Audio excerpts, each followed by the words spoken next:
Come play with us, Danny. Forever and ever and ever. What is up, everybody? Welcome to Pop Culture Philosophers. Welcome to PCP Movie Night. It's our movie review show where we gather every single week on Monday night, Movie Monday, we like to call it, and we chat about a movie. We are in the middle of Crew's Choice. That means we're letting the PCP crew, excitable we are, choose the movies. And tonight was Manny's pick. And he picked Dr. Sleep. Now, this is going to be my first time watching it, my first time talking about it. Very excited. So let's bring the man in himself. Manny, what is up? Station, dude. I'm so excited that we finally got to watch this movie because every time it's been on a poll, it's been my pick every single time. And it's always lost. Every single time. Like most of your picks in life. Absolutely. Just kidding, Manny. Manny, of course, is coming from the infamous Max Headroom studio. So we're very excited to have you here. We also got the main man, Jelani. What is up? What's up, Station? Good to be here, man. Great pick, Manny. Great film, man. Then, of course, we got a dude who forgot he was even supposed to be on this show. It's Vern Diggity. What's up, my man? I barely forgot, man. I remembered as soon as you said it, though, so I get some credit for that. But great pick, Manny. I love this movie. Stoked to get together with you fellas and talk about it. Hell yeah. And, of course, we got the man who always forgets about this show every single week. It's Brooks. What's up, Brooks? Oh, we're doing a show now? Yes. Oh, that explains why I'm sitting in front of my computer. I was like, what am I doing here? Yeah, you're right about that. Just lucky. I happened to just be sitting at my computer, I guess. All right. I was just staring at my blank computer, and all of a sudden, like, oh, hey. So, Dr. Sleep is based on the Stephen King novel of the same name, which is in fact a sequel to The Shining. Of course, we all know that, and this movie heavily leans on that. It's written and directed by Mike Flanagan, who you will know as the showrunner and creator of things like Haunting of Hill House on Netflix. He also did, what's that movie? Is it called Hush? I think is a movie he did or something like that. I've never seen an Oculus. I've never seen those movies, but it stars Ewan McGregor, Rebecca Ferguson, Kylie Curran, and Cliff Curtis, amongst others. And it's also edited by Mike Flanagan. I will say that as well. With music by the Newton Brothers. So I missed this the first time it dropped. Who's doing something? What is that? Someone like moving some shit around or something? No one wants to own up to it. All right. So I missed out on it when it first came out. And I always intended to watch it, but it was 2.5 hours. There is a 3-hour director's cut. I watched the theatrical 2.5-hour cut. And for the most part, I really enjoyed it. Now, I do not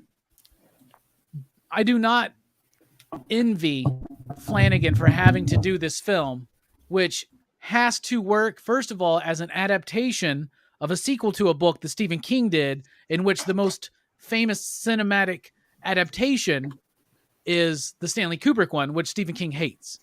But at the same time, you can't make Dr. Sleep without people expecting it to be a sequel to the Stanley Kubrick The Shining. Now, I saw Chill Out Man already mention this, and what's up, everybody in the chat? Thank you for being here. It is obviously not as good as The Shining. And is it fair to compare them? Well, first of all, yes and no. You know what I'm saying? But I try to judge the movie for what it is, and I liked it. I liked it overall. It didn't quite wow me as much as I was expecting it to, and that is just like, 2-3 years of hearing people tell me that it's really good. I think it's really good for what it's doing. It doesn't always win me over in certain parts, but for the most part, I really like the movie. And I just finished up this 4-hour conversation between Eli Roth and Quentin Tarantino on horror movies that my man Verno told me about. Just wrapped that up. And at the end, they mentioned Dr. Sleep. Eli said he loved it. And Quentin said, I loved it while I was watching it, but after I had watched it, it didn't stick with me the way like The Shining or other classic horror movies do. And that kind of was what I was feeling. So overall, I was rather impressed with the ambition on the film, with the personal nature of this film. The performances were all fantastic. A lot of CG at times, maybe unnecessary, but I'm not going to fault it for that. That's just the way they do things now. But I thought it was a rather enjoyable film. And I liked it. I liked it a lot. So I'm excited to check out the director's cut one day and of course keep revisiting it because there are elements of this I found absolutely fascinating. Manny, this was your pick. So what do you think about this film overall? Oh, dude, I was so excited to watch this movie when it first came out because my wife and I, we enjoyed the book, right? So it was super cool to see that adaptation. I was a little taken aback by the third act in this film compared to the book, but other than that, I thought it was the best way to adapt the book and create a sequel to The Shining without trampling, over sacred ground. You know what I mean? They did I thought it was a pretty healthy, way to get these two feuding parents to cooperate so we could have a pretty good family event here. So I enjoyed it. Well, obviously you enjoyed it. You picked it, Yeah. right? Yep. And I think you mostly picked it just so that we could talk about it finally. And because you keep putting it on these polls and it keeps losing. Absolutely. See, I wanted Killer Sofa, if you remember, which of course is high art cinema, and this was more lowbrow. But I wanted it to make the cut one day. Absolutely. Speaking of lowbrow and barely making the cut, Jelani, what do you think about this film overall? Yes, son, that's all I do. Well, I'm kind of with you, Robbie, on this. It's good. It's a good film. Something is missing from it. There's just something that's just like it needs to be there for it to be suspenseful for me to be like, oh God, this is my movie, my jam. Now it's like I said, it's a good spiritual successor to The Shining. It really is. It even takes those night shots in the third act where they get to the Overlook and it shows the drive. The drive at night now? Oh yeah, my goodness. The drive at night is dude, crazy. That shit got me pumped, man. I'm not even going to lie. That needed that music, though, man. It needed that. Oh, man, I was freaked out. But it has so many beats. The cast is phenomenal. The music is great. The story is very good. It's very good. I mean, I was very taken aback that we have these monsters, these creatures that have been alive for probably centuries that are feeding off people's shine. I mean, it's such a great concept. I didn't know that was in the book. That's freaking nuts. And it feels like it should be here, but it feels weird because I watched The Shining. I absolutely adore The Shining, and I've never read the book, but the cubic version of this is bloody fantastic. It scares the crap out of me. This has, for me, just to add this little thing, because I don't want to go too deep into this, but the jump scares that are in this film kind of don't feel right, and the CG is a little off. So I really would, if they had done practical effects with this, and they had done better jump scares, like, I don't know, when their eyes turn white, I think there should be a better close-up on people's faces when their eyes turn white. That gives you more of a scare for some reason for me. But other than those little bitty things, it's a solid film. Oh, yeah, and the last thing, it's a little too long. Even though The Shining is as long as it is, I don't know. It did a lot of unnecessary time jumps, and we'll get into that later, too. But we'll get into the structure, because I definitely felt like it was structured to be a series. You know what I'm saying? Yeah. Like, and maybe this is something that I think that's common with a lot of modern cinematic directors, is especially when you do both, and sometimes it's a weird balance of trying to decide what should be like a limited series or what should be a movie, a feature-length movie. Yeah. But I do like in the structure how they spin. So my favorite bit is probably Act 1, like learning where Danny's been, what he's doing, and his journey and kind of into recovery. I love the whole recovery part. All that shit. Yeah, that's my favorite bit. Perfect. And I can imagine that being a big chunk of the book, but I've never read it either. Yeah, but that whole part with Alcoholics Anonymous, I worked in rehab, so I got that. I mean, I've been to those meetings. I've seen that kind of atmosphere. That's what it is. And when he gets his 8-year chip, when he finally gets that chip, and he's like, I did this for me and I did this for my father. So I give this to Jack Torrance. And I'm like, oh, I mean, that really kind of got me, because I'm like, wow, because like Jack was really trying to do better by his family. but craziness ensues. Crazy evil hotels. So, but yeah, overall, I mean, I think it's a fairly decent film. Yeah, absolutely. What about you, Vern? What'd you think? For the most part, I love the film. I love the story. And that's my favorite scene that you mentioned. The first act, I think, is the best. That scene right there with Ewan McGregor, the chip, that's like my favorite, like the moment that hit me the hardest. And I just read the book recently, audio version style, and I don't think that's even in the book.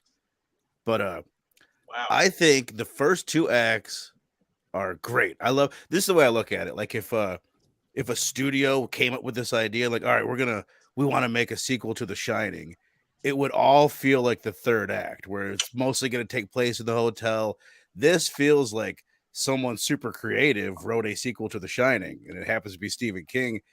And at first, I was kind of taken aback with just where he went with it and the amount of world building in the movie, because it's all about like it's just way bigger than The Shining ever was, obviously, just because of the setting and all that.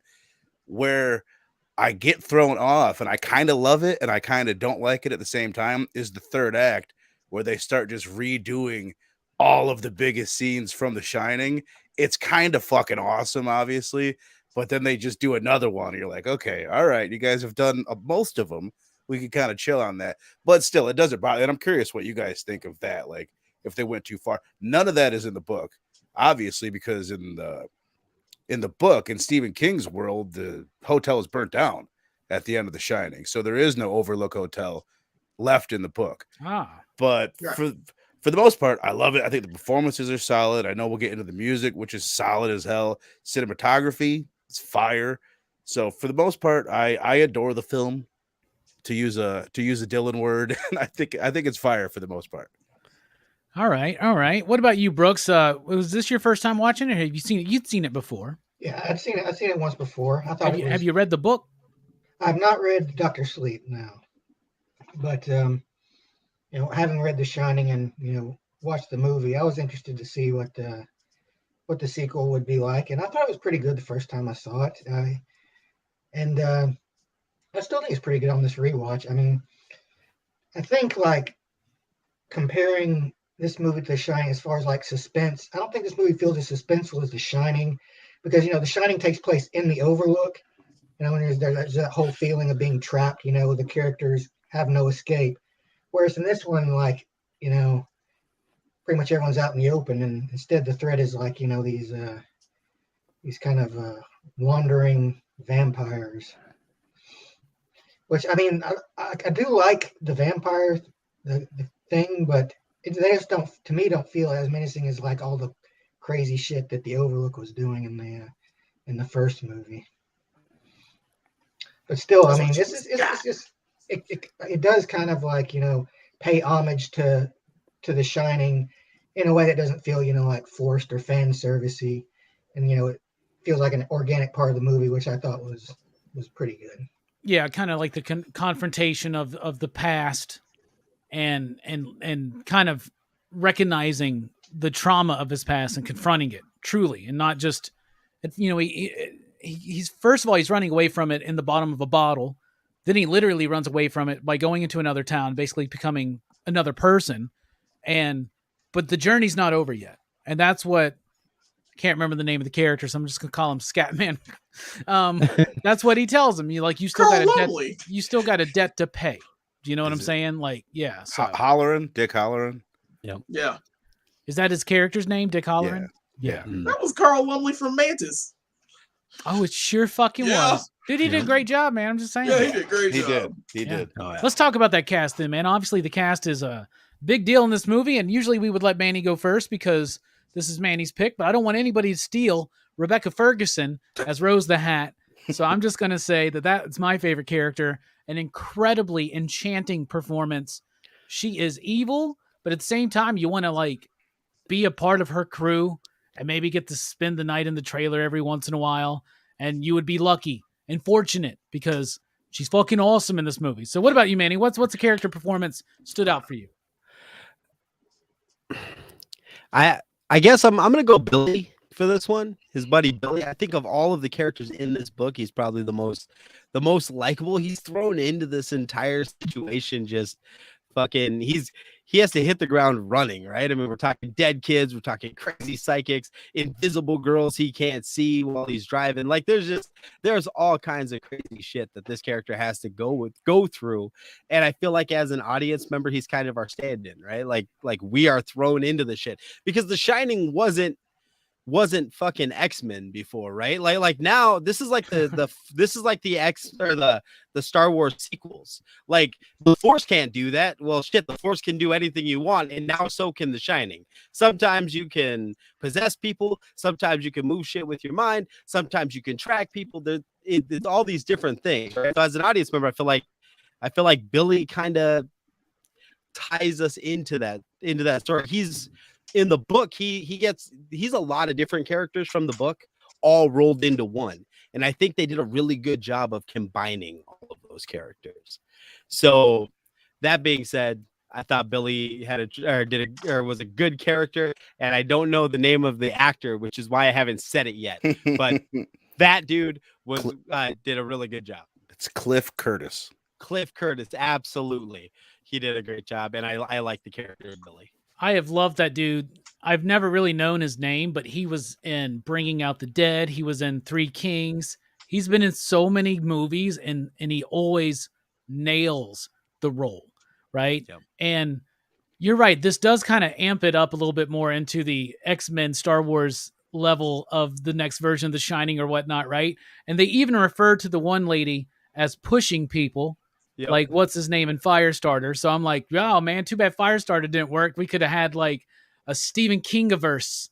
The Stephen King cinematic universe, man. It's coming. You just wait and see.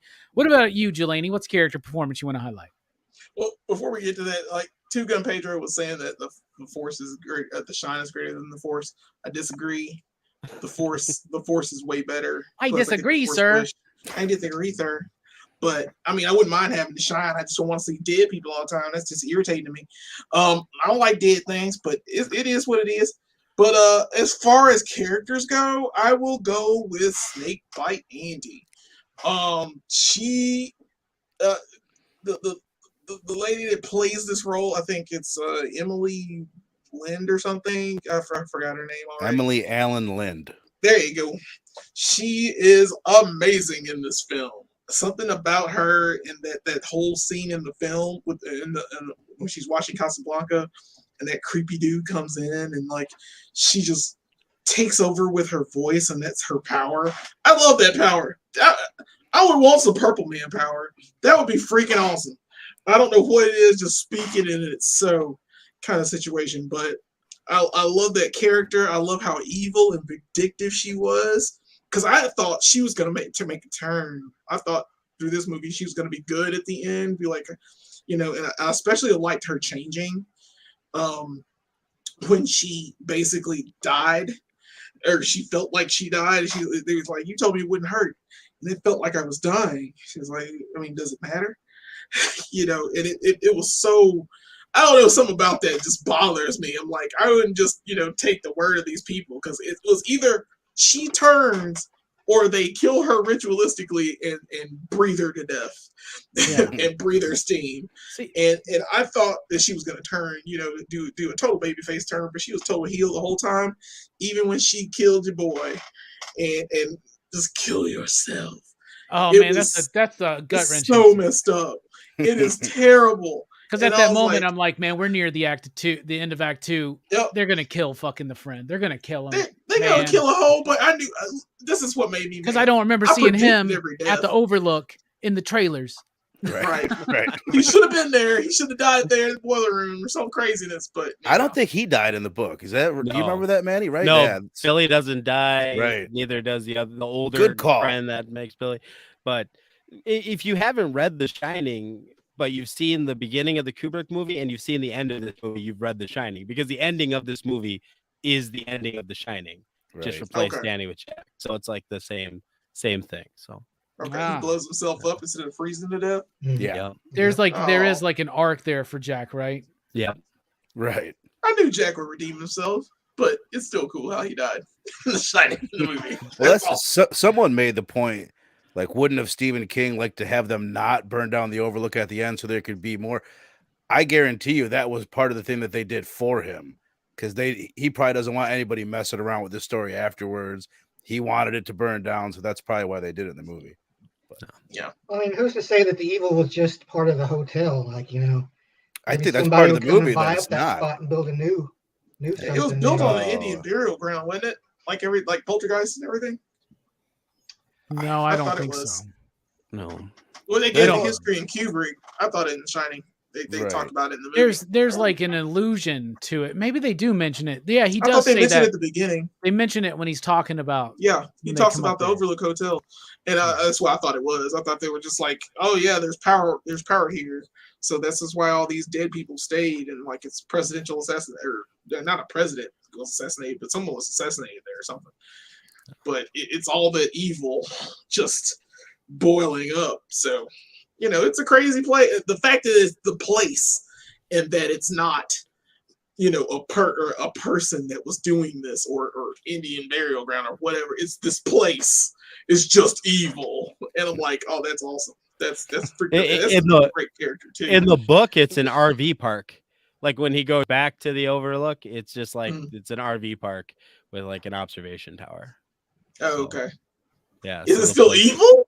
It's yeah. evil. Yeah, it's evil. It's An an evil RV park. I can't believe they didn't go in that direction for this. Yeah, right.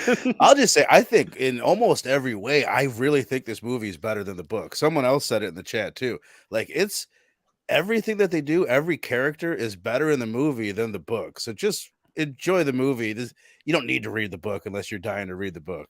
No, the only thing I'll say the book did better than the movie is the True Knot, because in the book they're like they don't want you to see them, but they operate in full view. Like they dress up like old people and shit, Yeah. so that they can. And that to me is creepier than a bunch of gypsies who stay by themselves in the woods, right? Like because they're just kind of aloof. Like these other guys, they don't care. They'll come right up to you in the middle of the street and abduct you. You know what I mean? In the Right. book, there's a little bit. I think the True Knot's a little bit creepier in the book.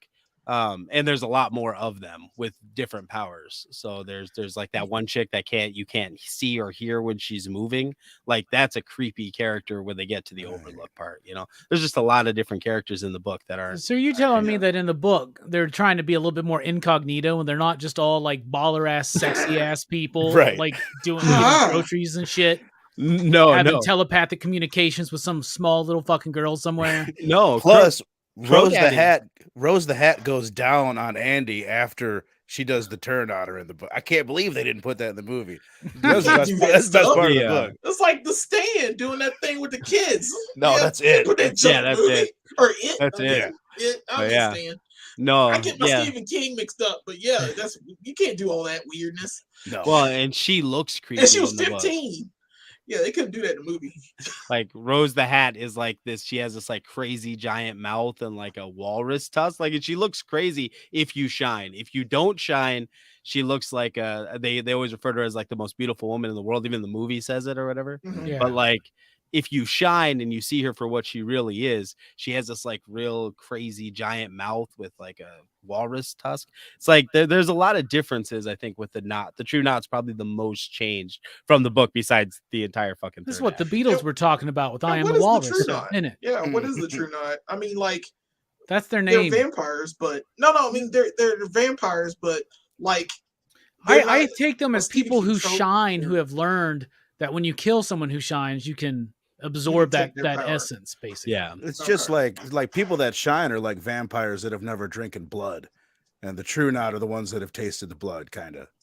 Yeah. They're hooked on it, and they have to die that death sequence or whatever where they're purifying snakebite. It's because, like they say, pain and fear make they purify your steam.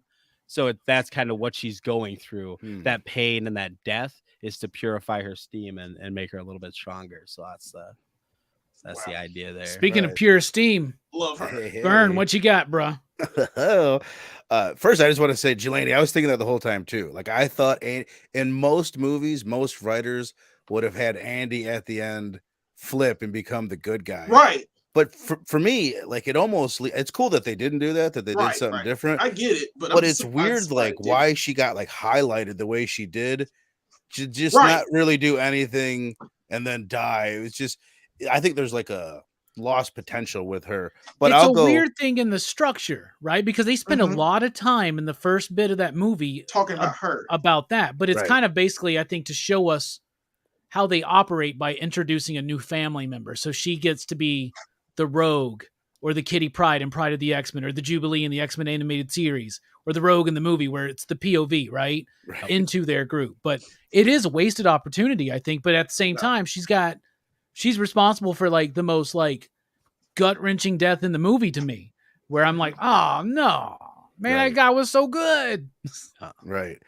But I'll just, since no one's used him, I'll go with Danny Torrance as Ewan McGregor. It's awesome that they got Ewan McGregor to do it. Danny as Ewan McGregor? Is it? You know what I mean? It's like, yeah. Hello there. Isn't that how it was? But he's great, man. He's so good in it. I love seeing him hitting rock bottom. The bit with him and the girl puking on the bed and having the baby there. He still takes the money. I'm so glad that they did that in the movie because it's a huge part of the book. But his journey is obviously it's the best journey in the book where he comes, or in the movie where he comes full circle to play the Dick Halloran role, where he's got to be there now for this little girl that shines, someone to look up to. But I think he crushes it. And last thing I'll say about the difference between the book and the movie, I'm so glad they didn't do this. In the book, they find out at the end, oh God, you are Uncle Dan. Oh, that's so dumb. Your dad had an illegitimate child, and it's Abra's mom. It's like, man. Do we need that? Yeah. Are you fucking serious? Yeah, That's hack shit, man. Yeah. I was nervous that the movie was going to make the little girl Dick's granddaughter or something, right? But that that still would have worked because he doesn't even mention that he got it from his grandmother. Yep. And it skips generations sometimes. So that would actually made a little bit more sense to make a connection. But that is stupid as shit, bro. It is. She's a little blonde girl in the book. She's a little blonde girl. I think she's great though too. But I'll just stick with Danny. I thought he was fantastic. Ewan McGregor's great. Danny as Ewan McGregor all day. It was great. I mean, it was interesting as the kid that played Danny Torrance in the original Shining is actually filming a biopic on Ewan McGregor's life. That's awesome. You had me for a minute. I was like, get out of here. What? He's in the movie. The kid that played Danny originally. He's at the baseball game. You're not going to notice him because he hasn't done shit in 40 years, but he's in there. He's in there as a cameo. One of the true not is the guy who plays Tommy in the most recent Halloween film. No, but it's not the original Tommy, I don't think. No, not Tommy. That's Anthony Michael Hall. It's the dude with Anthony Michael Hall that's like having drinks, sharing the story in Halloween Kills. He's the one that sold mushrooms to the Laurie's granddaughter. That's right. Dad. Yeah. I recognized him and Lonnie, I was like, all of a sudden this guy's in 2 fucking movies. Well, it's like the kid that's in Halloween 2018 that gets the fence through his throat. Mm-hmm. He's fucking in everything I watch now. Like every horror movie, like there's that guy. Yeah. He's in a ton of shit. Speaking of that guy, Brooks, what's a character and or performance you want to highlight in the film? I like the Crow. The Crow is probably my favorite in this movie. And I'd recognize that actor. Like, I'm like, what is it? I know him, and I remembered it was from Longmire. He played a part in the TV show Longmire. He was a reservation cop. But yeah, he's really good in this movie as the kind of the second in command, you know. Yeah. And like he almost gets it, man, but he just falls short there at the end. That fucking goddamn scene where he's like, I should have known you wouldn't wear a fucking seatbelt. Hell yeah. And I'm like, wait, that's it? Yeah. Like no big, like he doesn't turn into a fucking crow or some shit. And like he was in Hawkeye too. Oh. Yeah, he was one of the tracksuit mafias. He might was be the tracksuit mafia that died. Yeah, the dad. Yeah, he was dead. Yeah. Interesting. Yeah. Where was the shine then, man? You need that shine. No, he's great. He's great in the movie, Brooks. I agree. He's another great example of you and myself agreeing with me. He's so much better than what he is in the book, I think. Part of the reason I think it's because I listened to the audio version of it, and a lot of that you're getting somebody's interpretation of all these characters. Like I love audio because you could do other stuff while doing it, but it's not. It's like 80% of what a book would actually be. Yeah. I don't think Crow Daddy has any actual shine powers. I think he's just a good tracker because it's still Rose the Hat that like plots everything out. That could be his thing though. Like he's a good tracker because he's like fucking Wolverine or some shit. Maybe I don't know. Yeah. Well, no, I think in the movie he definitely has some shine to him because he glows and shit. But in the book, I don't think they ever expressly say that they don't call him a rube though, so he probably does. But Right. Well, there you go. All right, style and structure of the film. For the most part, I think it's shot brilliantly.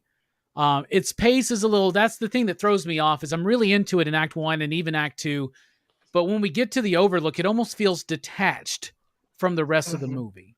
You know, and I don't know. There's a weird thing there, and there is a bit of me where I see that maybe they're trying to redeem for Stephen King the initial ending of The Shining, but it feels detached. One more thing. The guy that plays Jack Torrance in the movie, do y'all know who that is? That's Elliot from E.T. Harry Thomas. Yup. what? Yup. Yeah, he's in Haunting a Hill House too, but it's him in makeup. He's got prosthetics on and shit. That's It crazy. looked just like, I was like, he's in this movie? And they got him looking like that? That was awesome. I was like, yep, that's I thought that was cool. So that's a cool bit. But I think it's shot beautifully well. I think maybe they're trying to be too close to the book. I don't know how the book is paced, right?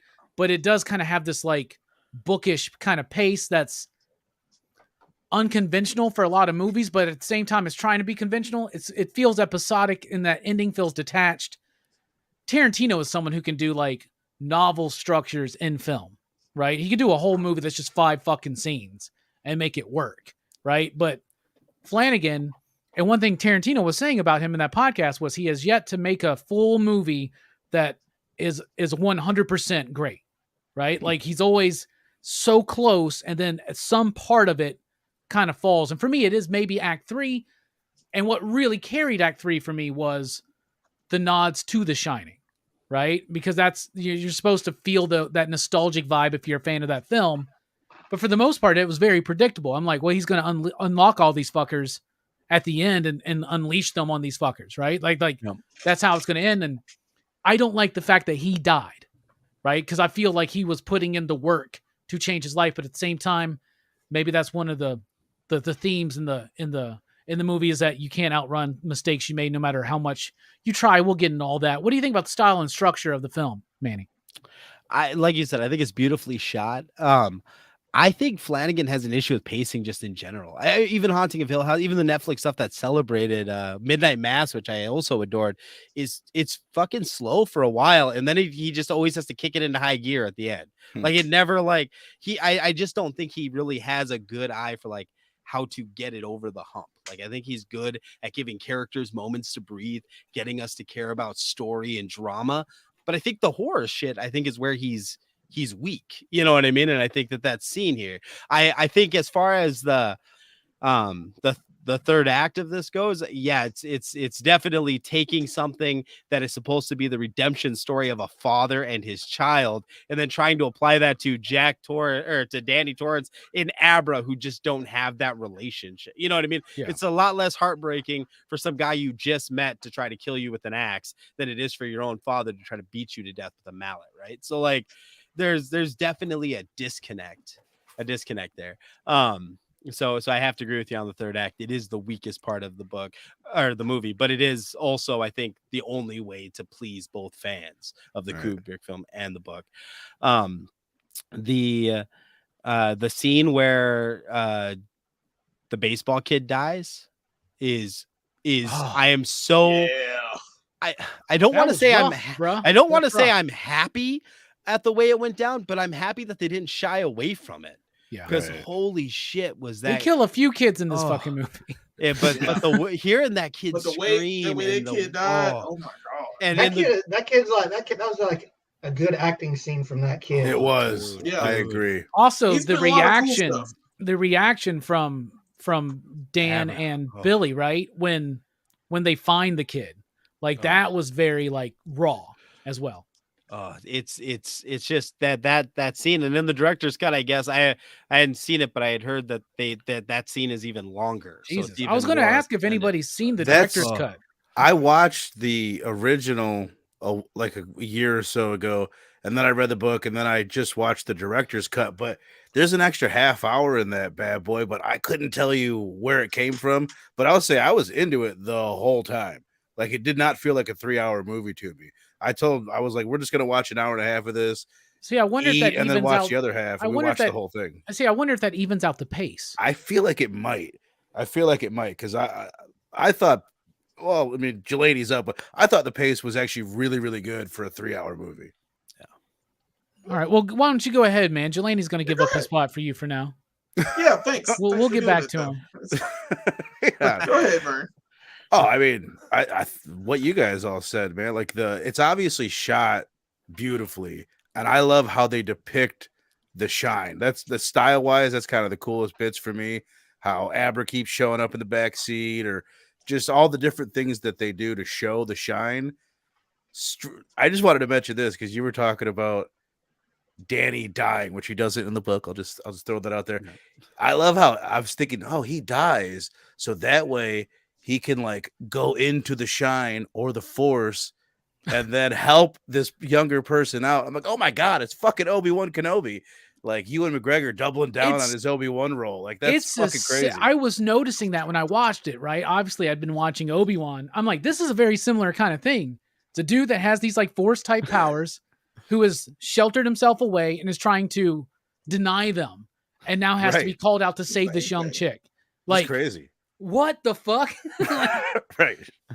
They're gonna wind up at Castle Vader and like the ghost. So that's where the ghost of Liam Neeson's gonna pop up, right? Darth Maul and the Palpatine, or one of the clones of Palpatine. Who fucking knows? Jack What about you, Torrance is Jelani? a What do you Force ghost now? what do you think about style and structure?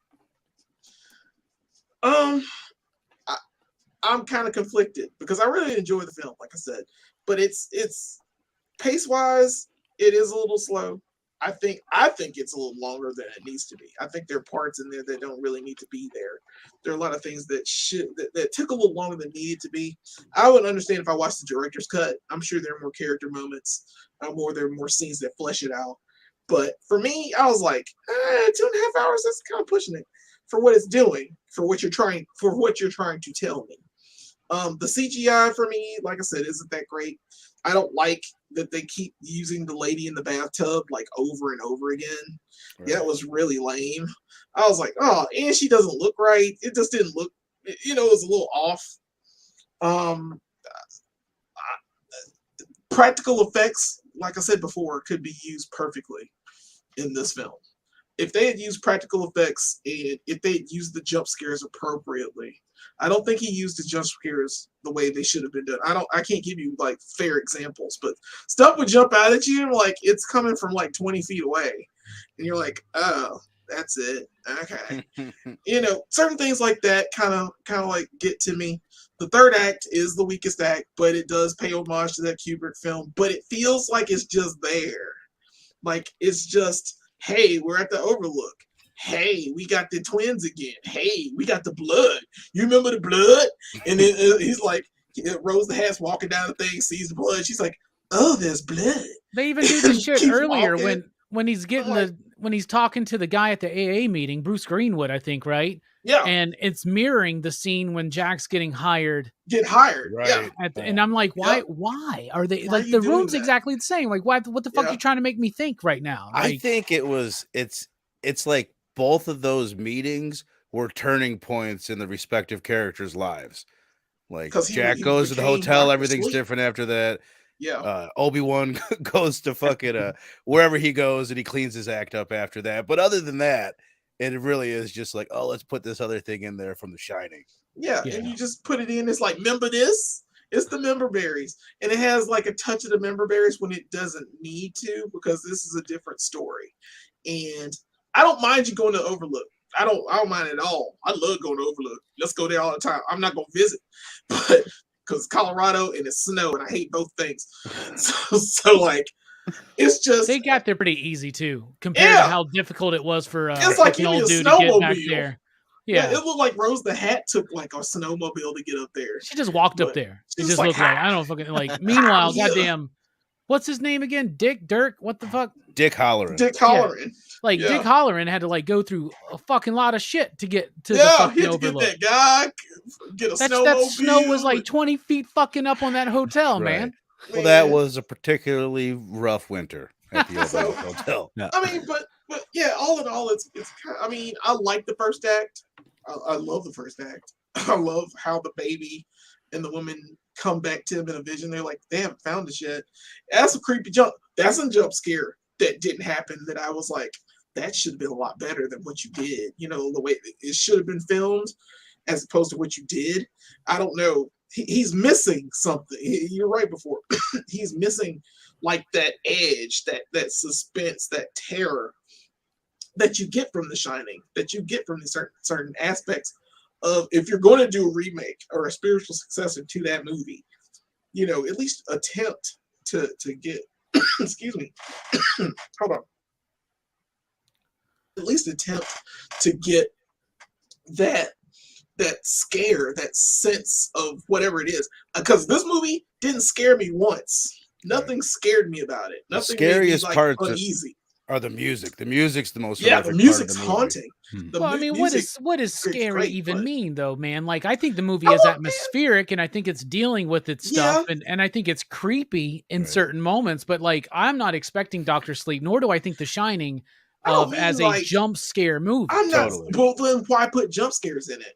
Why do that? I don't think Why that was give a that- lot I of don't them. think I think that you want jump scares in there because I think No, you're a no, rather no. generic average ass movie viewer, I guess. I don't know. I don't know what else to say. Oh, I'm just kidding, Burn. man. You Boom, know boom, boom, You know boom. Nah, I'm gonna back off now. No, I'm just I'm kidding, happy. Jelani. It's a I'm happy. joke. I'm It's a M. Night joke. Shyamalan. You can call me M. Night Shyamalan now. Oh, Thank you. brother, I'm just There you joking go. with you. Don't take it personal. I'm crying when I get in the car. I know you are. He's You gonna don't- cry when he gets home. My grandmama bought me that chain. Crying in the car. Mhm. No, I'm just joking, man. It's cool. No, there are intentional like things that are set up to be But jump things are scary supposed to be type things in scary, here, bro. and There you are. don't. It doesn't pay off. The all I'm creepiest saying. bit in the movie is when Danny originally walks into the bathroom with that monster shower chick and then closes the door. As a But kid, just like you said, they hit that note too many times. Too many times. Like they the same thing with my problem with the third act. They just, if the third act was shortened by like 3 or 4 scenes, it would have been like, oh, that was badass. They went to the Overlook and everything. It became corny. yeah. Well, but which ghost do you use if not the bathtub ghost, right? You can't use the True. guy in the furry costume that wants to gobble his cock in the book, right? You can't use the twins because you're gonna obviously know they're not the same twins. no, so I think, like, the they bathtub ghost- they They have use a the new twins, window. though. No, but you can't overuse them. The bathtub lady, you I can would use say all day the long. twins- She's a zombie. The twins twins should are do the with Rose the Hat. they're the at the distinctive elevator. ghosts of The Shining. Yeah. Right. Like when you think of The Shining, you think of Jack with the axe Back with and the axe. Here's Johnny. here's Johnny. You think of that, but then you think of them fucking 2 girls, like Yep. pop figures. I got Put them socks. I girls got with shiny Rose the Hat. socks with them Yep. little girls on them, man. Right. Which I'll say, like the bit where you have Danny looking through the crack in the door, I was like, dude, this is sick.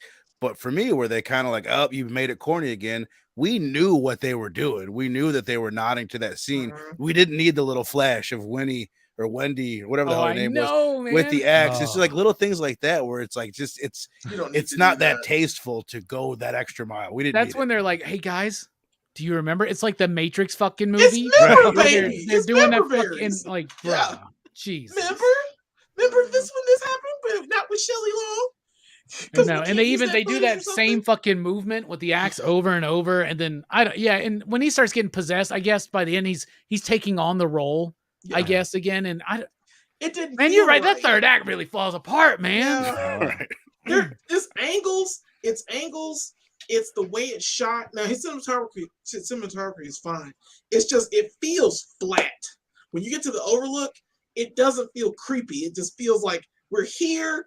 This is the color palette we're using for this, and it doesn't feel like he did the angles right. If you're gonna do like Jack Nicholson walking down the hallway with an axe, or if him just dragging the axe, or anything, you need to point it upward. You need to point the camera upward towards him, making it look more menacing, making it look more I don't know, more visceral. It's just not there, and it's missing. It's like it should be there, but it's not, and it's close. And I'm not nitpicking the evilly, but it's just something is missing. It's not Stanley Kubrick. That's what it's missing, probably. I think the third act would resonate better with him turning into Jack and limping and doing all that shit. Yeah. Would resonate better if he would have taken the drink in his room instead of throwing it at the ground. Because, like, to show that he's because he already had a forgive my dad moment with the chit, right? With the chip. He already had that. And then he goes to the Overlook and he shows he's better than his dad. But then he turns into his dad for the sake of the fucking story having to play out. So like that is disjointed from the arc that they're taking us on. And I think that we understand that in our minds, and then we project that onto the story because it doesn't fucking make sense. There's something wrong here. So definitely.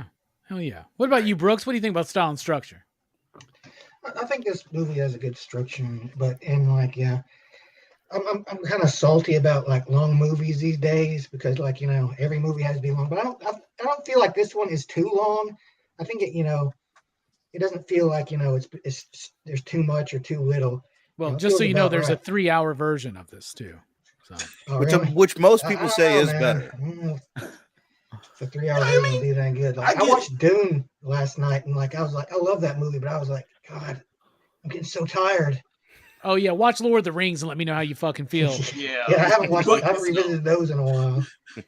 But yeah, and one thing about this movie that I was kind of concerned about was I was hoping they weren't gonna I knew Danny was gonna probably be a little fucked up in the beginning, and he would have to come back. I was hoping they didn't make him too much of an asshole for too long, and they didn't. I mean, they show that he's he's got problems, but then he decides he wants to better himself, and he does it. And I like he's getting the mentor role now, like this young kid who's as powerful as he was, but she's more confident, I guess, in her abilities. And I like that when the monsters come after him, they have the upper hand. Mm-hmm. That they aren't running the whole time, not until things get flipped a little bit. But this movie was, I think it was paced really good. And that the last act is a little weak, but such is life. See, there's a missed opportunity, I think, to really strengthen that third act if Danny and Abra would have Abra's her name, right? Yeah. Yep. If Danny and Abra would have done some Home Alone shit, and so then Rose the Hat goes into the Overlook. Yeah, they superheated the fucking doorbell. Trying to find the chairs, and the blood fountain comes down, washes exactly. It back down That's what they should have done with this one. Let's talk about the music. The music is by the Newton Brothers, who have also done. Let me look this up real quick. Oculus. So apparently they work with Mike Flanagan. Pretty much they like working with Mike Flanagan. They've done other things. They've done a lot of work. But yeah, they've done all of his shit. Gerald's Game, Ouija, Origin of Evil. Wow. Yeah. The new Grudge movie. Interesting. Midnight Mass, Forever Purge. Okay. I love the fucking music. I think the music is an incredibly strong part. Obviously, you got to play up the whole mom, mom, mom, mom. They're playing up and using the cues and themes and motifs from The Shining, but they're adding to them. They're not doing something separate that doesn't mash with it, and they're not just doing The Shining shit over and over again. They're literally making it work and blending it with their style and elaborating on it. And I know that was the music in The Shining written for that? Because I know that Kubrick didn't like using music written for, because he liked it to be timeless feeling. It was right? Two ladies. I forgot two ladies did the score. Oh, so that's right. That's right. Okay, you're right. Names. I'm thinking 2001, none of that stuff was actually scored, I think, for I don't know, maybe there's some. Anyway, I love the fucking music in this movie. I think it's great. Obviously, it doesn't sound like 70s Italian horror prog rock, but that's okay. It still works for me. What about you, Manny? What do you think about the music? I thought the music was good. I mean, I actually went out of my way this time to listen to the soundtrack, and you're right. I mean, that first that the dun dun dun dun going into the violet. There's like this like real in terms of like the strings, right? Is very, very just like nails on a chalkboard type shit kind of thrown throughout, which I think is terribly unsettling. And to me, it felt more like sound design than music. You know, there's music there, but it really was. It's a lot of heartbeats. It's a lot of like, you know what I mean? It's just a lot of That's that heartbeat things that we were yeah. talking about, Vern. Yeah. Oh yeah, I notice it everywhere now. So it was effective for adding punctuation to scenes, and didn't distract me from the movie, which is what I look for. So and some of my favorite bits from the Shining score. Of course, you have that big overture or whatever at the opening, and I love the usage of that in this film in certain moments. But it is that like in that shit in The Shining works so well, and hearing it in this movie, I think you could put that shit on goddamn Home Alone 3 and make that a good movie. House Party 3, any shitty part 3, even if they say in another reality they made a Blade 3, you could probably put that score on it and actually make it a little bit Blade better. 3. It's called Blade Trinity. It's got Triple H in it and a dog with his mouth that opens. I don't remember that. What about you think? What do you think about the music, Jelani? It was all right. It was good. They had good beats on it. I like the screeching doors. I like the heartbeats. Now that you mention it, I didn't remember them. It was there for me. It really gave the atmosphere for the film. It really worked out, but I thought it was kind of muted in certain parts. Like I said before, there's something missing. It's something. I don't know. I can't put my finger on what it is. Stanley Kubrick. But like, man, that too. But I mean, that's what's missing. That's what's missing. But if this was like Stanley Kubrick, I don't know if would have done this. No. Like, what's next? Someone's going to make a goddamn sequel to Full Metal Jacket, Clockwork Orange Part 2. Right. Yeah. Like what? Want to work. But Dr. Sleep. 2002, A Space Odyssey. Well, they could actually do that because they did. There was 2010, and then they did 2032. Yeah, there's 4 books. There's 4 books. So yeah. Yeah. So it's a thing. I mean, it's okay. It's fine. I mean, there's nothing memorable about it to me. I mean, I'm not knocking the movie. Do not get me wrong. I'm not knocking New York's music. It's just, it wasn't there for me. I don't know what it is on top of Stanley Kubrick not being there, because there's something else that's just in here that, and it doesn't bring. It's Liam Neeson in it. Out. Liam Neeson's missing in it. That's probably that too. Oh, I love Liam Neeson's. Yeah, we got to get some Liam Neeson in here. Vern Diggity, what do you think about the music? I think it was one of the best parts of the movie. Again, I struggle to kind of like say like what it is about like these really just like atmospheric, other than throwing an atmospheric at it and moving on scores. Like, but I thought it was great. I think it really stood out to me when they transitioned between scenes. Like there was a lot of cool, like you would get that I don't know, that atmosphere to between the scenes. And then the other thing that kind of stood out is when they went to the Overlook, there was a lot of voices used that kind of gave it like a Native American kind of feel at times because of obviously what Kubrick did with it. So I thought it was great. I really, really was into the music of it. Hell yeah. Brooks, did you notice that this film had music in it? Yes, I did. What'd you think about it? It was good. I mean, it has the classic wah, wah, wah, which, and my problem when I watched this movie is I rewatched another movie recently, and its soundtrack has been so stuck in my head, and it's like I thought I got rid of it today, but it keeps popping back up, and like was it Josie and the Pussycats? It was Dead Man. I watched Dead Man again. Oh wow! Yeah, great film. That fucking down has been fucking just going through my head ever since. That's a great score, man. It's just stuck in there like hardcore. But Neil Young. I did notice a few bits of music in this movie, and they were quite good. Hell yeah, these porn bots are on it tonight. They are on it tonight, for real. Yeah. Jesus. I shouldn't have mentioned Rose going down on Snakebite. Yeah, you shouldn't. I guess that was what they're looking for keywords. Giggity, giggity. All right, let's talk about the theme of the movie. There's a lot to unpack here. It can mean a lot of things to a lot of different people. Manny, what is the movie trying to say to you? Well, I think that there's an element to this film that's that's about drinking, you know, literally about drinking, whether it's steam, whether it's alcohol, you know what I mean? There's this element of the addict and the Addiction. addict, you Yeah. know, and the the other aspect I think that you see a lot of is just like how Danny is dealing with what happened as a child, right? He's repeating some of the past mistakes of his father.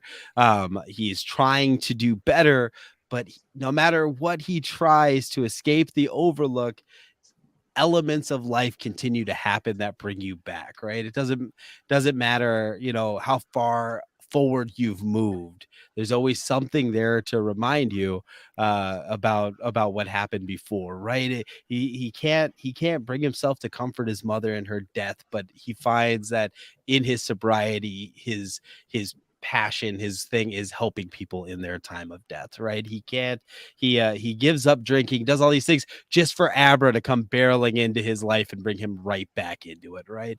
And he struggles for a little bit in that second act of figuring out what to do with Abra and wanting to go back and hide and count the steps forward that he's made. But Dick Holland reminds me, you still got to keep going forward. There's still, you have to transition into something else. You can't stay where you're at and continue to grow and move past it. Now you gotta Qui-Gon Dick Holler on this shit and become the Force Ghost, right? So like, there's this like, breaking out of cycles is a gradual process, I guess is what I want to say. And whether that's addiction, whether that's power, whatever it happens to be, you can't stay complacent on any plateau, because life's going to knock you on your ass and you're going to end up having to possess a young girl in the back of a car and use telekinesis to knock a guy out his window. It happens to the best of us, and it's going to happen to you someday. So I think that's what this film is trying to say. That is true. And I like what Eric said there. I view the Shining as being about addiction. Dr. Sleep is about recovery. What about you, Jelani? What's the film speaking to you? Yeah, everything you said, Manny, that was awesome. But mine is like the Johnny Cash frame when the man comes around. Basically, yeah, he has fallen, and he's fallen hard because of what happened to him, and his life experiences after that weren't the greatest. But then he learns to pick himself up, and he turns himself around and gets back on his feet. And you said that perfectly. That was actually what I was going for.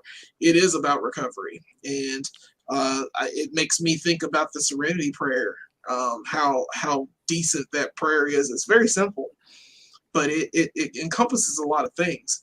And I dealt with addiction, and I dealt with a lot of different things when I worked in rehab. And I see recoveries. People rise, people fall, and they rise again, and that's what Danny Torrance did in this film. He really turns around. He's able to help. I love the title. Dr. Sleep is fantastic title. I love how he's the one that brings the sleep to to these people who actually deserve it. He's where he needs to be at that time. He needed to be there. And when Abra needed help at that time, he was there for her, and he's able to understand that. And it's a great coming, I guess, a good coming to Jesus moment for him. I don't use religion a lot when I talk about it, but when I do, I think this is a very religious experience for what he's dealing with, because he is dealing with the forces of evil, and he is dealing with it in the best way he knows how to do it. And I love how he turns her down at first, but then it comes back where he's like, I gotta help her. Dick Halloran is like, you have to help this girl. Yeah, Bela Organa shows up and says, "Yo, you're our only hope. You Yep, have you're to our do only it." help. You gotta I've do literally this. tracked her. I have an army at my disposal. I know where she is. I've tracked the ship, but it has to be you. Yep, you gotta do it. Obi-Wan, you're my He's only our hope. Only hope. But he Only pulls it off really well, and yeah, I don't see anything else better than this film teaching that story. I definitely wanted. Oh, go ahead. It's a good job. It does a good job of it. Go ahead. I definitely wanted to spend more time with him in the hospital as Dr. Sleep. I Like think that. that's what you get in the director's cut. That's what I've heard, is that you get more of Ewan McGregor dealing with his addiction. So I feel like it's definitely worth checking out. Yeah, that could have evened it out. And another great character I forgot to mention was the fucking cat.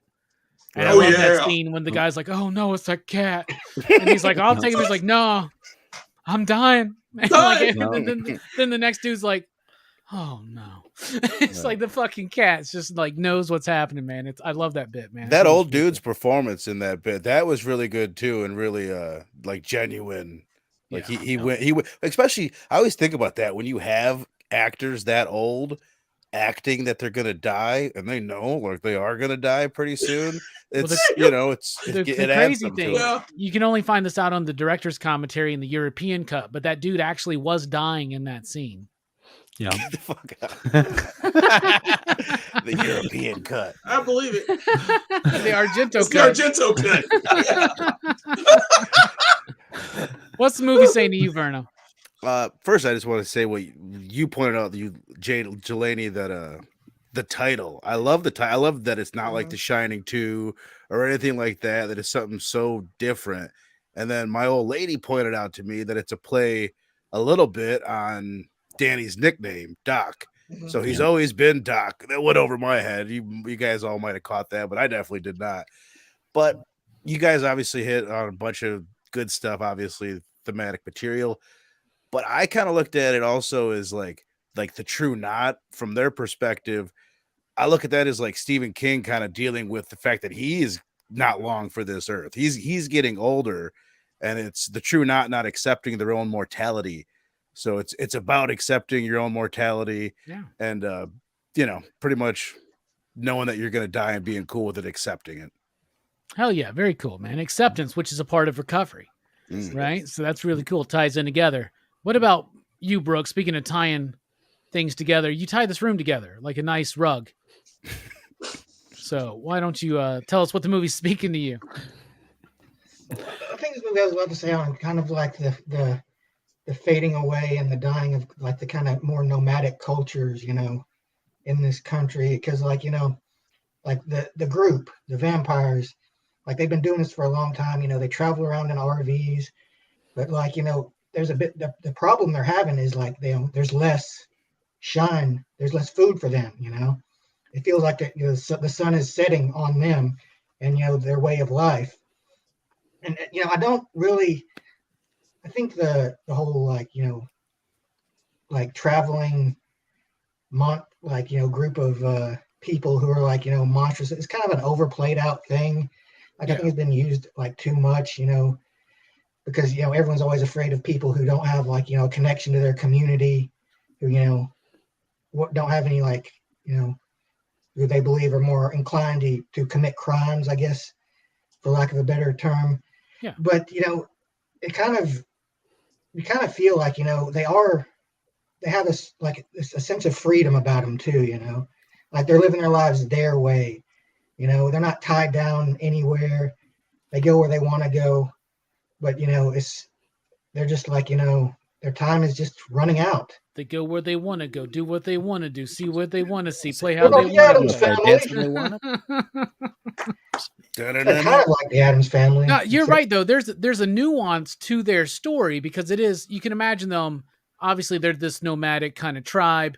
You can kind of imagine them as representing an older, more connected, rooted, grounded to the earth type of existence that is disappearing. There is this lack of connection to the all that we have now with our busy lives and our screens and all this kind of shit, and so it's like a last ditch effort, like of trying to have that way of life survive. So at the same time, what's the difference between them and any other animal just trying to feed? You know what I'm saying? So like, it's an interesting, though they get very judgmental by having them kill nothing but pretty much fucking kids. Yeah. So they definitely want us to not like, they definitely want to identify that these dudes are Kids the bad taste guys. better? Right. They're so steamy though. You can't help it. Yeah. They're like a goddamn Crystal or a White Castle at 3 a.m. You guys all hit the nail on the head. But one thing I'll add is I heard this from Dan Waters when he was on my show. We were talking about homesick pilots, and he said ghosts always represent trauma. And I pretty think about much that all the time. I think Right? about you in that interview all the time.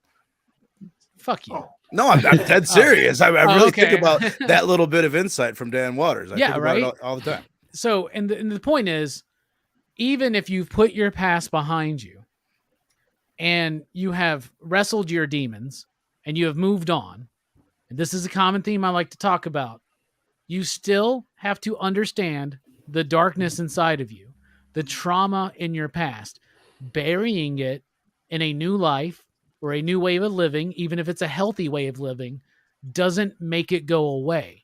And if you don't confront the trauma of your past, it will fucking find ways to rear its ugly ass head in your life over and over and over again. Like they're the fucking, what were they called? The true knot, right? Mm-hmm. Like that is the true knot in our lives, is that we cannot escape our pasts. We can embrace them.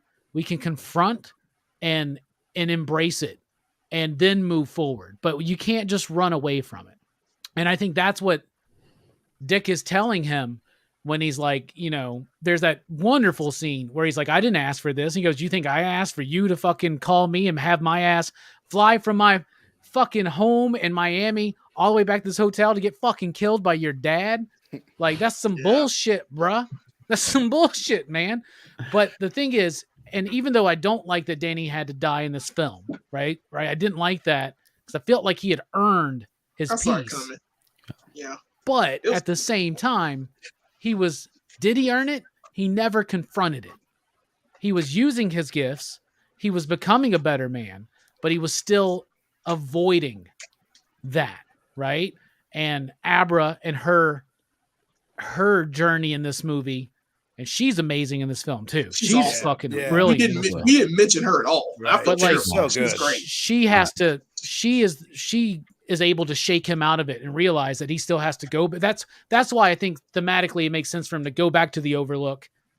But at the same time, the ghosts are inside of him. But then he unleashes them. He uses them. So he's using that trauma, right? It's a fuel. It's a fire. And that's what you got to do. And it's a lifelong fucking process, y'all. Yeah. It's a lifelong process. It's not like you go to a goddamn Tony Robbins convention for a week, or you go and watch some YouTube videos, or you go read a fucking book and you do some meditation for a few days. It's a lifetime fucking journey of overcoming all the shit that made us who we are today. There you go. Yeah. Yeah. So now, out of 5 possible you digs, you out there in the chat, if you've seen the movie Dr. Sleep, what do you rate it out of 5 you digs? And Manny, this is your pick. What do you think? Well, then it's obvious. I mean, if it's my pick for Crew's choice, and I only get one for the year, Robbie, it's a solid 4. This film is a very solid 4. No, the third act is a mess, and it is a perfect blending of it's a great sequel to a not so great adaptation while trying to still adapt the source material. I think Kubrick films out a great adaptation of The Shining. This is a great sequel to that adaptation and still succeeds as an adaptation to Dr. Sleep. So I really like that. I don't know if because of the change in the third act, the themes hit as hard, and because of that, it docks a point. So 4. All right, I can dig that. And yeah, chill out, man. You're right. They get on their Grandpa Joe or whatever the fuck, like super fucking. That's Lurch from the Addams Family. Speaking of do what they want to do, play what they want to play. Yeah, that's the guy who played Lurch in the Ted Cassidy in the movie. That is, yeah, it was. That's one of my favorite scenes too. When he dies and they all go on. That's great. Showing you like because they're in the midst of this intense sadness, but they can't help it. They're fucking animals, right? And we're all animals. Like Danny is an animal at the beginning of the movie for alcohol and sex and just ignoring what's really going on, you know. But a 4 from Manny. What about you, Jelani? Out of 5 you digs, what do you give Dr. Sleep? Well, it's no Shining, but I'll give it a 4 too. Like I said, apparently Cuba's missing. It's just something.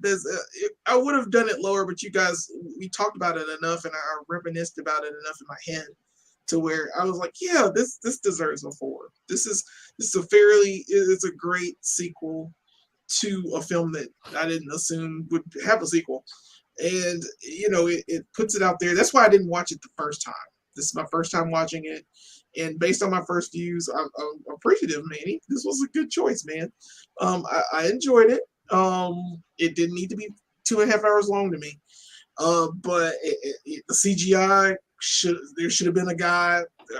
We just need those guys again. We need these people in studios that just build creepy sets and creepy things. We need those people again. We don't have them. And I think it's impressive that they used the Overlook Hotel schematics that they used from The Shining to remake the Overlook in certain scenes for this movie. I thought that was awesome. I think I saw behind the scenes where they said that was a thing, and I was like, "Oh, that's awesome!" When I saw The Shining the first time. Minus the crazy ghost and the crazy evil that's in there. That's not a bad place to live, man. I would not mind living there. I would have taken full advantage of that kitchen. Yeah, man, they got canned peaches, canned pears. We got beef briskets. We got lamb chops. We got. I can watch that scene of that. I can watch that scene of him talking about fucking what's in the fucking fridge. The whole. I guess that's my favorite. I get hungry. 15 racks of lamb, 20 pounds of rice, 20 pounds of cream of wheat. Like I love that shit, man. But it's awesome, man. Even your daddy's gonna be in here later on. Yeah, no shit. We got a broken up daddy eating crackers and peanut butter. What about you, Vern Diggity? I'll go a little bit higher. It probably helps that I've seen it a couple times and I watched the director's cut. I'll give it a 4.5 because like the only things that I don't like about the movie are still like really cool. Like the third act, the issues that I have, it's still awesome that they did that. I still like seeing all that. It just went a little too far and got a little corny. But the creativity of it alone, and just to go there and for it to be that good, like Jelani, you said, you never expected this to have a sequel. Like my initial, when I saw, they're making a sequel to The Shining, I'm like, that's not going to be very good. And it's just so much better and more creative than I thought that it would be. So 4.5, super duper solid. I enjoyed the hell out of it. We'll definitely watch it again too. All right, 4.5 from Verno. What about you, Brooksy? I give this one a 4. It's good, but it's got a tough act to follow too. But I mean, as far as that goes, I think it is a good follow up to The Shining, and it does kind of keep to a lot of the same things. It just doesn't do it quite as well. But it still is a really good. It's a good movie. It may be a bit longer than I would like, but still, like I said, it doesn't feel like any time is wasted. It feels like all necessary. So yeah, I think this movie is a solid 4. I agree with the majority of y'all. I'm going to go with 4. I'm going to land on 4 right here. When I first saw it, I was like, man, it's somewhere between a 4, 4.5. The more I thought about it, more we talking about it with the Act 3. I am going to just land on the 4. Maybe having watched it a few more times or watching that director's cut may boost it up, but that's usually how it goes when I watch a movie. Rarely do I have the same opinions about movies, except for like certain films that are just fucking awesome. But so I'm going to give it a 4. I think it's pretty solid. I think it had a tough task to deliver on. I think for the most part it delivers. Like I really do. And Rebecca Ferguson, she made it. Exactly. Right. So a 4 from me, Manny, Jelani, and Brooks, and a 4.5 from Verno for a PCP average of 4.10, 67. Dude. Oh, 67. We don't do math here, but that's pretty 67. It doesn't work that way. No. It's only a 3. Yeah. Oh, weird. It's weird. All right, let's look in the chat. 62 Lefty Blue says 4.5. The Stash says 4.5 for sure. Love this movie. Already want to watch it again. Let's see. 4.5 you digs. Got to love nostalgia, says chill out, man. 4 you digs from Two Gun Pedro. Pew, pew, pew. 3 you digs from BJ. It succeeds as a sequel by not being a sequel. It's not Speed 2. But you got to get Speed 2, bruh. True. Jan de Bont. That's why. I mean, it sucks, but it is what it is. And the boat crashing into the pier for 30 minutes. All right, thus concludes our movie review for Dr. Sleep. Thank you for the pick, Manny. Really do appreciate it. Next week is Mike, the Voice Matthews pick. It is an A24 film that nobody has seen except for Mike, I think. It's called Saint Maud, And what really like gets me excited, it is less than an hour and a half long. So I cannot believe that. But before that, Wednesday night, 8 p.m. Central Time, join us for Miss Marvel, the episode 2 review and discussion. By the way, Manny, can we get one of these with a 2 on it? Yes. And, thank you. And then we got Thursday night, 7 p.m. Central Time. We got Sean Lewis, the writer of King Spawn and The Scorch, is going to be here on the channel. And then Dylan's Horror Show. We're talking about Horror Express Hammer film. But join us next week for PCP Movie Night, St. Maud. We're nearing the end of Crew's Choice. We only got 2 more weeks left. Then we're off on the 4th. And then we're kicking off Action Fest, y'all. We're about ready to reveal that lineup. Stay tuned to Rockin' Robbie Live. Next week, we'll review, or we will reveal the Action Fest lineup to everybody on Rockin' Robbie Live next week, as well as take suggestions for the 2022 Action Fest PCP Army movie poll. So be sure to join us for Rockin' Robbie Live as well. Manny, what's coming up, bruh? Wednesday, the Me You Love in the Dark little 5-minute review thing I do. Thursday, most anticipated comics for the following week video will drop.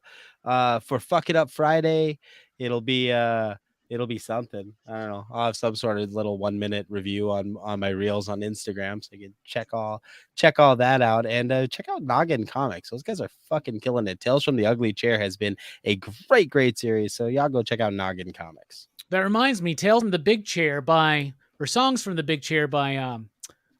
is the name of the band? Shout. Tears for Fears is a severely underappreciated album. It's one of the greatest albums of all time. Songs from the Big Chair. So there you go. Jelani, thanks for being here. Final thoughts? Yeah, glad to be here. Manny, good pick, like usual. We are, this movie makes you think, man. And yeah, it's coming. It's coming. I'm making a channel soon. A lot of things gonna happen. Working on it.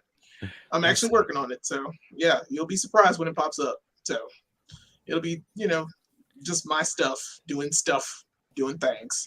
I don't know what it's gonna be yet, but it's happening. It's gonna be you bitching about Star Wars, bro. Pretty much. You're gonna be like 100 other Don't be thousand that other. guy, dude. We've already got like 1 million of those fuckers. Glass. I know, but I want to be a part of those fuckers. I'm a whole different kind of fucker because, like, I agree with certain things. You're But not not all really, of them. dude. I'm not those fuckers, though. Promise. Vern, thanks for being here. Final thoughts? No, I mean, great movie, great pick, good times. Had a bunch of fun with y'all. Make sure to tune in next week. Dylan's Horror Show this Saturday night. I'll be on there with Mr. Robbie. Good times. Bam. That movie poster gets me excited, to be The movie honest. poster is great. I watched the first 15 minutes of the movie earlier, and seemed like a pretty solid movie. Cool. First time I'd ever seen Christopher Lee as a young man, and the first time I've ever seen I'm losing his name now, Peter Cushing, in any role other than Tarkin. So really? yeah. Oh, you got to. He's Van Helsing. He's Dr. Frankenstein. Frankenstein is like the best, dude. I love it how Dylan's like, this is like one of the last Hammer films ever made. It's the last time those two actors are together in a film. I think it's a great place to start Hammer films. It's like, why not maybe at the beginning? Like the first time they're together. Like that would have been a fucking really good idea. Yeah, no shit, right? All right, Brooks, thanks for being here, man. Any final thoughts? Shine on. Oh, I like that. So I'll end it by ripping off on Brooks a little bit and be like, shine on, you crazy diamond. Remember when you were young? You shine like the sun. We should just like do the whole song. You want to? You were.